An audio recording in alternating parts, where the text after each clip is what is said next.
இந்த பதிவு வந்து புதுசாக திருமணம் பண்ணியிருக்க பெண்களுக்காக இந்த பதிவு. சரிங்களா? எல்லாருமே வந்து கல்யாணம் பண்ணிவிட்டு அதாவது ஒரு 6 மாதம் ஒரு 8 மாதம் நீங்கள் வந்து லைஃப் என்ஜாய் பண்ணுங்கள், ஹனிமூன் போங்க, எப்படி என்ஜாய் பண்ணணும்னு நினைக்கிறீங்களோ என்ஜாய் பண்ணுங்கள். ஆனால் அதுக்கு மேலே வந்து குழந்தை தள்ளி போடாதீங்கம்மா.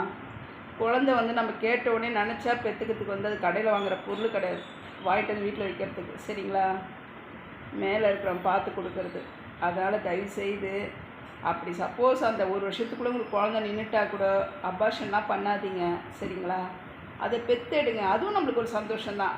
ஹனிமூன், வெளியே சுற்றுறது, அது இது புருஷன் கூட என்ஜாய் பண்ணுறது, அது எல்லாத்தோட இந்த குழந்தை நம்ம வயிற்று வந்து பிறக்கிறது ரொம்ப ரொம்ப நம்மளுக்கு வந்து ஒரு பெரிய கிஃப்ட்டு, கடவுளுக்கு ஒரு கிஃப்ட்டு. சரிங்களா? அதுதான் பெரிய சந்தோஷம். அதனால் தயவுசெய்து வந்து இவ்வளோ சீக்கிரம் குழந்தை வேணான்னு யாரும் அபார்ஷன் பண்ணிடாதீங்க.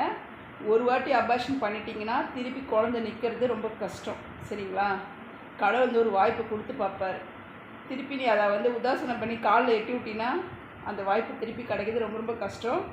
அப்புறம் கோயில், குளம், டாக்டர், ஹாஸ்பிட்டல்னு அலையணும். சரிங்களா? அதனால் தயவுசெய்து ஒரு வருஷம் பொறுத்து குழந்தை பெற்றுக்குங்க. நான் வேணான்ல, நடுவில் நின்றுட்டா அபார்ஷன் பண்ணாதீங்க. நம்மளுக்கு அதுதான் கடவுள் சொல்கிறாரு போலன்னு சொல்லிவிட்டு அந்த குழந்தைய பெற்று அழகாக சந்தோஷமாக வளங்க. ஓகேங்களா?